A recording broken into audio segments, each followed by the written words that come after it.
तो नमस्कार। आपकी सफलता ही मेरा मिशन है। ज्ञान कोश एजुकेशन पॉइंट पर आपका अभिनंदन है। दोस्तों, जैसा कि आप जानते हैं कि ज्ञान कोश एजुकेशन पॉइंट आपके टीजीटी एग्ज़ाम के लिए स्पेशल एक चैनल है। हालांकि ज्ञान कोश एजुकेशन भी अपना ही चैनल है, लेकिन उसका सपोर्टिंग चैनल मैं बनाया हूँ वो इसलिए कि उस पर फ्रेश कंटेंट रहेगा, केवल टीजीटी और पीजीटी, जबकि ज्ञान कोश एजुकेशन पर मिक्स कंटेंट रह रहे हैं। तो आपकी सुविधा के लिए ऐसा मैं किया हूँ। और आपकी विशेष मांग पर आज मैं समास का डीपली अध्ययन कराऊंगा। समास क्या है, उसके कितने भेद हैं, और भेदों के जो उपभेद हैं वह कितने कितने होते हैं। जैसे कि तत्पुरुष समास के कितने भेद होते हैं, और उसके बाद से कर्मधारय समास के कितने भेद होते हैं, ठीक है ना। विशेषण पूर्व पद कर्मधारय किसे कहते हैं, विशेष पूर्व पद कर्मधारय किसे कहते हैं, और इस तरह से उसका विशेष जो उसका अपवाद है उसके बारे में, मतलब बहुत सारी, यानी इतना डीपली अध्ययन कराया जाएगा। उपमान कर्मधारय समास क्या होता है, उपमित कर्मधारय समास क्या होता है, रूपक कर्मधारय समास क्या होता है, ये सब बहुत सारी चीज़ें आप पढ़ने वाले हैं। और बिल्कुल अंत तक आप वीडियो को देखेंगे तो आपको लगेगा कि हाँ, आज जो समास के बारे में आप पढ़ रहे हैं इसके पहले शायद आप कभी नहीं पढ़े होंगे। मैं कोई अतिशयोक्ति नहीं कर रहा हूँ, अतिशयोक्ति मैं करता भी नहीं हूँ। जैसा कि आप जानते हैं, हमारे नेचर से आप परिचित भी हैं। तो चलिए, आज आप लोग बार बार कह रहे सर समाज को डीपली पढ़ाइए, ताकि डीपली हम लोग पढ़ेंगे, लेकिन इत्मीनान के साथ आप धैर्य धारण करके बैठे रहिएगा। नोट्स की ज़रूरत होगी नोट्स भी बना लीजिएगा, लेकिन वीडियो छोड़कर भागिएगा नहीं। ऐसा नहीं न लगे शुरुआत में यार कुछ खास नहीं लग रहा है, लेकिन जैसे जैसे आगे बढ़ेंगे सरल से कठिन की तरफ हम लेकर के आपको चलेंगे। चलिए, सबसे पहले बात आती है समास किसे कहते हैं, समास का मतलब क्या होता है। तो देखिए, समास का जो अर्थ है वह है संक्षेप, माने किसी भी वाक्यांश को या कई वाक्यों के खंड को या उपभाग को संक्षेप करने को ही समास कहा जाता है। यानी कि कम से कम शब्दों में अधिक से अधिक अर्थ प्रकट करना ही समास का प्रयोजन है। अगर पूछा जाए समास का क्या प्रयोजन है, तो कम से कम शब्दों में अधिक से अधिक अर्थ को प्रकट करना समास का प्रयोजन है। अब समास के भेद की बात आती है तो आप जानते हैं समास के वैसे तो आप 6 भेद पढ़ते हैं, लेकिन मुख्यतः 4 ही भेद होते हैं। अव्ययीभाव समास, तत्पुरुष समास, बहुब्रीहि समास और द्वंद्व समास। बाकी 2 समास क्यों हैं, कहाँ हैं, इसमें क्यों नहीं इसका जिक्र किया गया है, 6 मतलब 4 ही क्या क्यों जिक्र किया गया, आगे आप पढ़ते जाएंगे, ठीक है ना। चलिए आगे बढ़ते हैं। अब जैसे देखिए, यहाँ साफ साफ यहाँ मैं नोट भी कर दिया हूँ ताकि आपको कोई असुविधा न हो। वैसे कर्मधारय समास, देखिए वैसे कर्मधारय समास और द्विगु समास 2 और भेद माने जाते हैं, लेकिन यह समास मुख्यतः तत्पुरुष समास के क्या होते हैं, भेद होते हैं। वास्तव में कर्मधारय समास और द्विगु समास ये दोनों समास जो है तत्पुरुष समास के भेद के अंतर्गत आते हैं। इसलिए मूलतः समास की बात अगर किया तो 4 ही हैं, वैसे सामान्य तौर पर 6 माना जाता है, ठीक है। अब आइए हम लोग अव्ययी भाव के बारे में पढ़ लेते हैं। अव्ययी भाव समास किसे कहते हैं। देखिए, इसमें जिसमें पूर्व पद की प्रधानता हो, यानी अव्ययी भाव समास में क्या होता है, पूर्व पद प्रधान होता है। सामासिक या समास पद अव्यय हो जाए, माने उसका जब सामासिक पद जब उसको बनाया जाए, समास विग्रह किया जाए, तो उसका प्रथम पद क्या हो जाए, अव्यय हो जाए। और इस समास में समूचा पद क्रिया विशेषण अव्यय हो जाता है। समूचा पद का मतलब जो सामासिक पद जो होता है, अगर समास विग्रह करने के बाद की बात जब आती है तो वह क्या होता है, वह क्रिया विशेषण के रूप में परिलक्षित होने लगता है। इसमें पहला पद उपसर्ग आदि जाति का अव्यय होता है। प्रथम पद अव्यय होता है, लेकिन उपसर्ग की तरह से इसका प्रयोग करते हैं, ठीक है ना। इसका तात्पर्य हुआ। आगे देखिए, आगे है वही प्रधान भी है। कौन प्रधान है, वही प्रथम पद क्या है, वो प्रधान भी है, ठीक है, होता है। और संस्कृत में सामासिक पद अव्यय हो जाने के कारण, संस्कृत में क्या होता है, जब सामासिक पद अव्यय हो जाता है तो नपुंसक लिंग की प्रथमा विभक्ति एक वचन के ही रूप में होता है। यहाँ से एक टीजीटी का डीपली प्रश्न बन सकता है कि किस समास में सामासिक पद अव्यय हो जाने पर नपुंसक लिंग की प्रथमा विभक्ति एक वचन का रूप हो जाता है। ऐसा प्रश्न बन सकता है, तो आप ध्यान रखिएगा कि यह आपका अव्ययीभाव समास ही होगा, ठीक है ना। उदाहरण इसका क्या है, प्रतिदिन, यथाशक्ति, यथासंभव, आजन्म, बेनकाब, बेखटके, भरसक इत्यादि। ठीक है ना। ये सब समास के क्या हैं, मतलब प्रकार नहीं, उदाहरण है। और देखिए कुछ और समास जो अक्सर टेढ़े होते हैं, और ये सब प्रतिदिन यथाशक्ति यथासंभव आप बहुत पहले से पढ़ते चले, इसमें कुछ है नहीं, समझे का हलवा है ये। लेकिन कुछ ऐसे अव्ययभाव समास होते हैं जो दिमाग पर ज़्यादा प्रेशर डालने पर, यानी कि यूँ कहिए कि बहुत परेशान करते हैं, तब जा करके ये पता चलता है कौन सा समास है। तो उससे हम आपका परिचय करा रहे हैं। देखिए, याव जीवन, इसका समास विग्रह किया जाएगा जब तक जीवन है। दिनानुदिन एक समास है, अव्ययभाव समास है, जिसका समास विग्रह होगा दिन के बाद दिन। प्रत्यंग, अंग अंग यानी प्रत्येक अंग कह सकते हैं। निर्भय, बिना भय के। ठीक है, आगे बढ़ते हैं, अभी और भी समास है इसी के। उपकूल, उपकूल जो है यह भी जो है आपके अव्ययभाव समास के ही उदाहरण हैं। उपकूल, कूल मन होता है किनारा, और उप मन होता है समीप, माने कूल के समीप यानी किनारे के समीप। प्रत्यक्ष, अक्ष मन होता है आँख, और प्रति मन होता है आगे, माने आँख के आगे, अक्ष के आगे, अक्ष के प्रति जो होता है उसको क्या कहते हैं, प्रत्यक्ष कहते हैं। समक्ष क्या है, अक्ष, अक्ष यानी आँख, ठीक है ना, अक्ष के सामने, माने आँख के सामने, अक्ष के सामने, आँख के सामने। निधड़क, बिना धड़क के। बखूबी, खूबी के साथ। यथार्थ, अर्थ के अनुसार। मनमाना, मन के अनुसार। आपाद मस्तक, पाद यानी पैर से और मस्तक तक। प्रत्युपकार, उपकार के प्रति। आगे और बढ़ते हैं।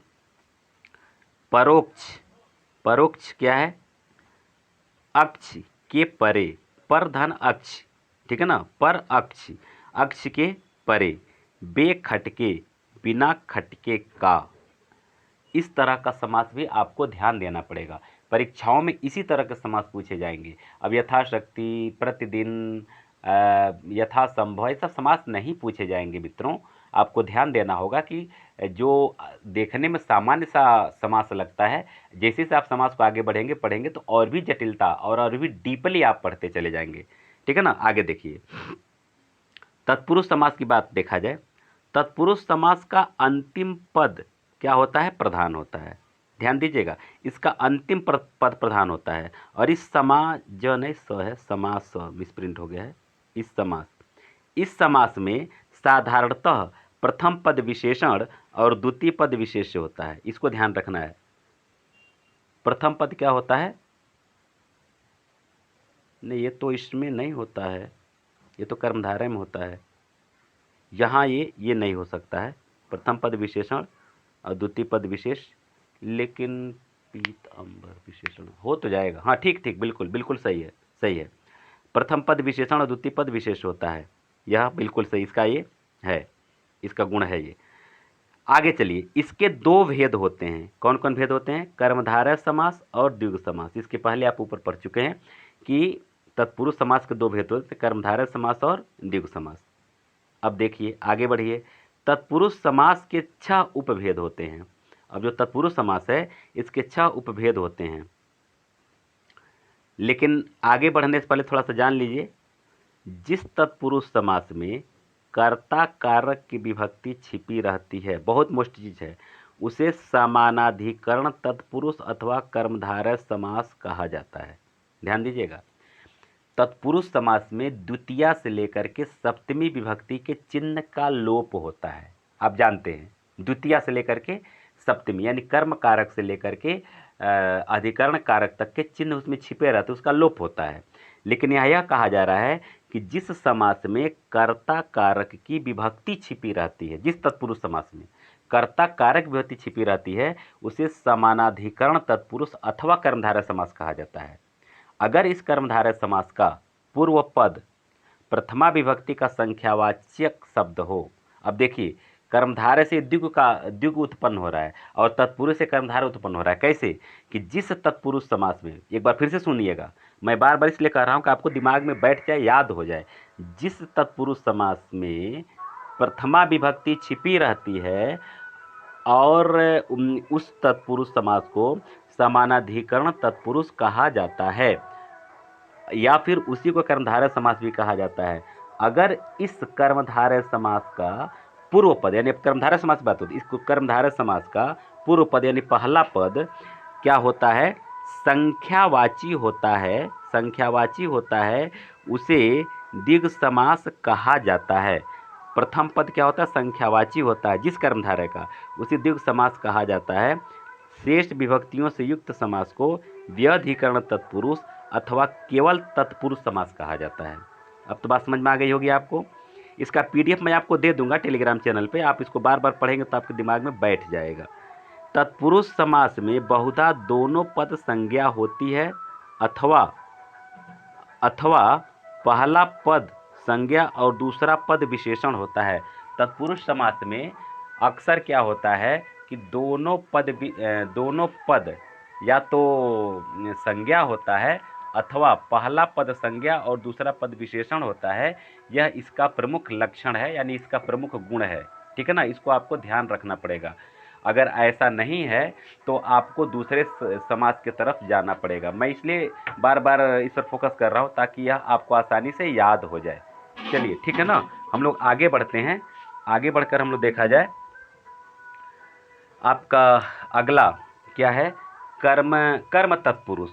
अब कर्म तत्पुरुष क्या आता है, जिसमें कर्म के चिन्ह छिपे रहते हैं। उदाहरण की परिभाषा की आवश्यकता नहीं, आप जानते हैं। बस कुछ कठिन कठिन जो समास हैं उसको मैं आपके सामने रख रहा हूँ। जैसे स्वर्ग प्राप्त, यानी स्वर्ग को प्राप्त, यानी को यहाँ जो कर्म का चिन्ह छिपा हुआ है।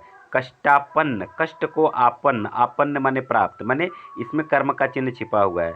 आशातीत, आशा को अतीत, माने आशा को लांघ करके, यानी आशा से अधिक, आशा के परे, यानी आशा के अतीत जो फल मिलता है उसको आशातीत कहते हैं। इसलिए वहाँ जो है कि आशा को होगा।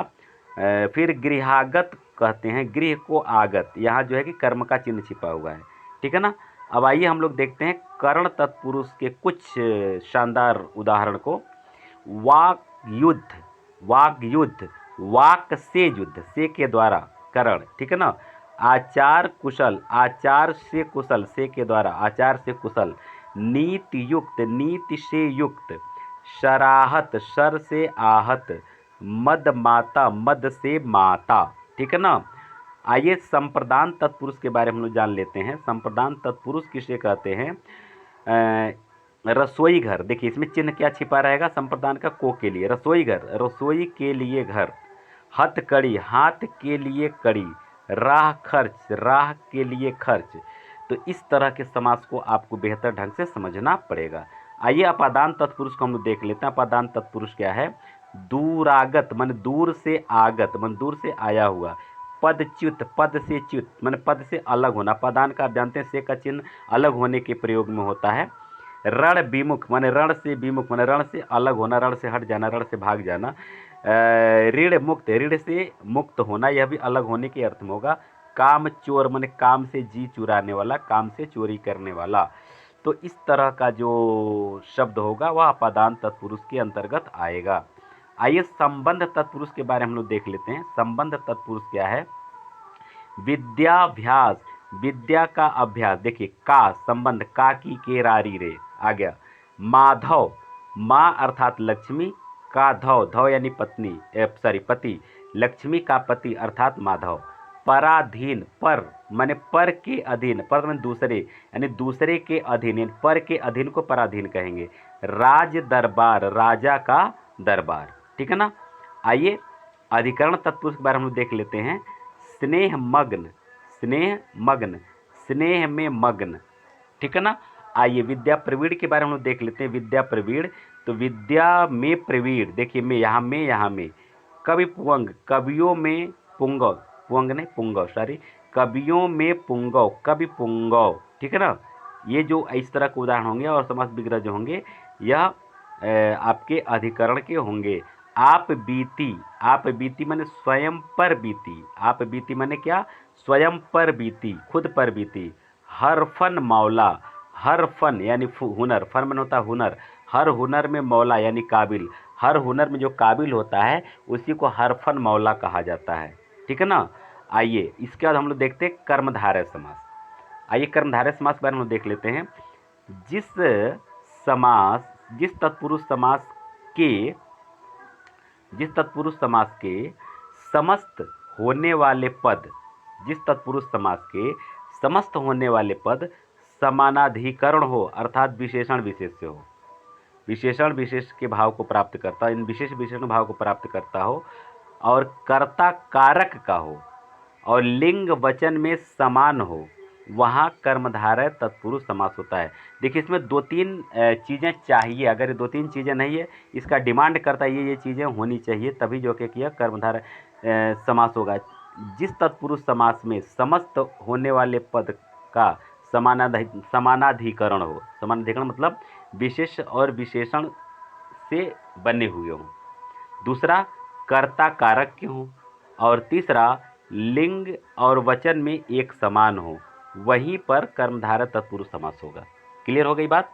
चलिए अब कर्मधारय के जो भेद हैं, कितने भेद हैं? 4 भेद हैं। आइए इन चारों भेदों के बारे में हम लोग अध्ययन करेंगे। विशेषण पूर्व पद, विशेष्य पूर्व पद, विशेषणो भय पद, विशेष्यो भय पद। ठीक है ना? इनको हम लोग बारीकी से अध्ययन करते हैं। बहुत शानदार आपको आज का वीडियो लग रहा होगा, मुझे पूरा विश्वास है। और अगर लग रहा होगा तो प्लीज़ जिस तरह से आप कमेंट कर रहे हैं उसी तरह कमेंट करके हमें बताएं कि सर वीडियो बहुत अच्छा लगा है, क्योंकि यह एक ही वीडियो में ये पूरा समास पढ़ा पाना संभव नहीं है। तो अब हम द्विगु, बहुब्रीहि और द्वंद्व, यहाँ हम लोग अभी कर्मधारय तक पढ़ेंगे। ठीक है ना? उसके बाद से द्विगु, बहुब्रीहि और द्वंद्व के समस्त भेदों का पूरा डीपली अध्ययन करेंगे। इसलिए अगर आप मेरे चैनल पर नए हैं और पूरा का पूरा टीजीटी पीजीटी की तैयारी करना चाहते हैं तो आपका यहाँ स्वागत है। सब्सक्राइब कर लीजिए अगर नए हैं तो, और लाइक और शेयर तो आप सभी लोग कीजिए। जितने मेरे पुराने साथी हैं सब लोग लाइक और शेयर कीजिए, क्योंकि यही हम लोगों का पुरस्कार है, यही हम लोगों का इनाम है। और आपके लिए हम लोग जो कुछ कर रहे हैं, बस एक लाइक कर देते हैं तो मन प्रसन्न हो जाता है। ठीक है? चलिए विशेषण पूर्व की बात हम लोग करते हैं। ज़्यादा बात हम लोग को नहीं करना, आपका टाइम बहुत महत्वपूर्ण है। आइए विशेषण पूर्व क्या है? इसमें पहला पद क्या होता है? विशेषण होता है। विशेषण से देखिए, इसी से आपका परिभाषा गढ़ लेंगे। जिस कर्मधारय में पहला ही पद क्या होता है? विशेषण होता है, उसको विशेषण पूर्व पद कर्मधारय समास कहते हैं। अब जैसे देखिए पीतांबर, पीत क्या है? विशेषण है। अंबर विशेष है। परमेश्वर, परम ईश्वर, परम विशेषण, ईश्वर विशेष, आप शायद समझ गए होंगे। छुट भये, छोटे भये। नील गाय, नीली गाय या नील गाय। ठीक है ना? नव युवक, नया युवक या नव युवक। सद्भावना, सत्भावना तो हलंत हो जाएगा, सत्भावना। नीलोत्पल, नीला उत्पल। ठीक है ना? ठीक है, नीला उत्पल। आगे हम लोग देखते हैं सन्मार्ग। सन्मार्ग का मतलब क्या होता है? सतमार्ग, तो यहाँ हलंत होगा, जहाँ जहाँ हलन छूट गया, थोड़ा मिस प्रिंटिंग है, सत हलन छूट गया, महान में 9 हलन छूट गया है। तो सतमार्ग, सज्जन, सतजन, महाकाव्य, महान काव्य, महात्मा, महान आत्मा। ठीक है ना? विशेष तथ्य थोड़ा सा देखना, इस पर आपको विशेष ध्यान देना, ध्यान दीजिएगा। यही तो परीक्षा में गुगली बाल की तरह से घुमाता है आपको। तो विशेष तथ्य पर ज़्यादा ध्यान आप देंगे। क्या? विशेषण के रूप में यदि पूर्व पद कुत्सित हो तो उसके स्थान में कु, का या कद, कद हलंत हो जाएगा, कद हो जाता है। ध्यान से समझिएगा। विशेषण के रूप में यदि पूर्व पद कुत्सित हो, कुत्सित शब्द हो, यानी विशेषण जो है कुत्सित विशेषण हो, तो कुत्सित शब्द नहीं लगता है, कुत्सित लगा करके शब्द नहीं बनता है। इसमें या तो कु लग जाता है, या तो का लग जाता है, या तो कद लग जाता है। जैसे, जैसे क्या? कुत्सित पुरुष, कुत्सित पुरुष माने इसका सीधा अर्थ बुरा पुरुष से मतलब है। तो इसका जब समास विग्रह, जब कुत्सित पुरुष का जब समास बनाएंगे तो कुपुरुष होगा, यानी कुपुरुष का समास विग्रह करेंगे तो कुत्सित पुरुष होगा, या का पुरुष होगा। का पुरुष माने कायर पुरुष होगा। तो कुत्सित पुरुष या का पुरुष, कायर पुरुष का का पुरुष, कुत्सित पुरुष का कुपुरुष। ठीक है ना? अच्छा, कुत्सित अन्न अगर हो जाता, कुत्सित अन्न, तो कदन्न हो जाएगा। क्या हो जाएगा? कदन्न, कद अन्न, कद अन्न, कदन्न, कुत्सित अन्न। लेकिन हिंदी में ध्यान दीजिएगा, फिर से गौर से ध्यान दीजिएगा, लेकिन हिंदी में क्या होता है? हिंदी में कु का अर्थ कुत्सित न होकर बुरा या हीन होता है। कु का अर्थ कुत्सित नहीं होता, कु का अर्थ संस्कृत में कुत्सित होगा, लेकिन हिंदी में क्या होगा, या तो बुरा होगा या तो हीन होगा। जैसे कुघड़ी माने बुरी घड़ी, कुपथ माने बुरा मार्ग, या हीन यानी खराब मार्ग। ऐसे इसका समास विग्रह होगा, यानी कि हीन या खराब से इसका अर्थ लिया जाएगा। आशा है आपको बहुत मज़ा आ रहा होगा। अब आइए देखिए विशेष्य पूर्व पद क्या है। विशेष्य पूर्व पद, इसमें पहला पद विशेष होता है। आप शब्द से ही परिभाषा कर सकते हैं। विशेष्य पूर्व माने पूर्व में विशेष्य हो, यानी जिस कर्मधारय समास का पहला पद विशेषण न होकर के विशेष्य होता है, उसको क्या कहते हैं, विशेष्य पूर्व पद कर्मधारय समास कहते हैं। ठीक है ना। और इस प्रकार के सामासिक पद अधिकतर संस्कृत में मिलते हैं। हिंदी में ऐसे सामासिक पद नहीं मिलते हैं, ज़्यादातर किस में मिलते हैं, संस्कृत में मिलते हैं, जिसमें पहला पद क्या होता है, विशेष्य हो जाता है। जैसे कुमार श्रमणा, कुमार श्रमणा का मतलब क्या होता है, कुमारी माने कुंवारी लड़की, कुमारी माने कुंवारी लड़की, श्रमणा माने क्या होता है, संन्यास ग्रहण की हुई, माने वह कुमारी लड़की जो संन्यास ग्रहण की है उसको कुमार श्रमणा कहा जाता है। ठीक है ना। तो इस तरह से पहला पद आपका क्या हो गया, विशेष्य हो गया है, और दूसरा पद विशेषण है। ठीक है ना, इसलिए यहाँ विशेष्य पूर्व पद समास होगा। आगे देखिए 3 विशेषणोभय पद। क्या, विशेषण धन उभय धन पद, विशेषण उभय पद समझ सकते हैं आप, माने जिसमें दोनों पद विशेषण हो। इस समास में क्या विशेषता होती है, इसमें दोनों पद क्या होते हैं, विशेषण होते हैं। इसका पीडीएफ आपको मैं दूंगा, परेशान होने की ज़रूरत नहीं है। इसका पीडीएफ आपको मिलेगा मेरे ज्ञानकोश एजुकेशन के नाम से टेलीग्राम चैनल भी है, आप सर्च करके जा सकते हैं, या फिर इसी के क्या नाम है, वीडियो के डिस्क्रिप्शन में उसका लिंक भी दिया हुआ है। या तो आप लिंक से मेरे टेलीग्राम चैनल पर चले जाएं, या स्वयं अपने टेलीग्राम चैनल से सर्च कर लें ज्ञानकोश एजुकेशन, वहाँ से आपको ये सारा का सारा पीडीएफ या जो वीडियो अपलोड होता है उसका लिंक भी वहाँ डाल दिया जाता है, वहाँ से आप इस सब का आनंद ले सकते हैं। उदाहरण देखिए, नील पीत माने नीला पीला, देखिए दोनों विशेषण है, दोनों पद विशेषण है। शीतोष्ण ठंडा गरम दोनों विशेषण है। लाल पीला दोनों विशेषण है। भला बुरा दोनों विशेषण है। कृत अकृत दोनों विशेषण है। कहानी अनकहानी माने कहा हुआ और न कहा हुआ, ये भी दोनों विशेषण है। तो इसलिए यहाँ विशेषण उभय पद होगा, माने विशेषणोभय पद होगा। ठीक है ना। आइए विशेष तथ्य इसमें क्या है, इसको थोड़ा ध्यान देने की आवश्यकता है। विशेष तथ्य को देखिए, इस समास में जब दोनों पद विशेषण हों तभी विशेषणोभय समास होता है। ध्यान दीजिएगा, अगर दोनों पद विशेषण नहीं होते हैं, अगर ये दोनों पद संज्ञा के रूप में प्रयोग होते हैं तो ये अलंकार बदल जाएगा। ठीक है ना। यदि इसका प्रयोग संज्ञा के रूप में होता है तो वहाँ द्वंद्व समास हो जाता है। कौन समास हो जाता है, द्वंद्व समास हो जाता है। जैसे पेड़ में बहुत से लाल पीले फल हैं, यहाँ लाल पीला माने लाल और पीला रंग अर्थात संज्ञा के रूप में प्रयोग हुआ है। ध्यान दीजिएगा, अगर ऐसा एग्जाम्पल परीक्षा में पूछ दे कि पेड़ में बहुत से लाल पीले फल हैं, तो आपको ध्यान देना होगा कि इसको हम किस में रखें, विशेषण उभय पद में रखें या फिर द्वंद्व में रखें। ठीक है ना।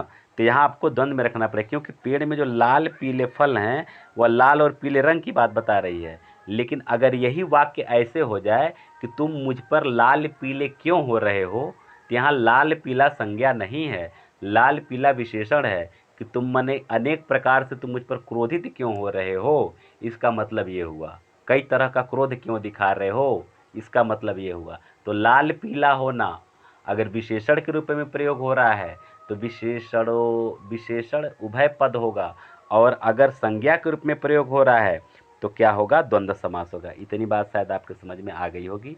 आशा है कि मैं डीपली समझा रहा हूँ तो आपको धैर्य की आवश्यकता पड़ेगी।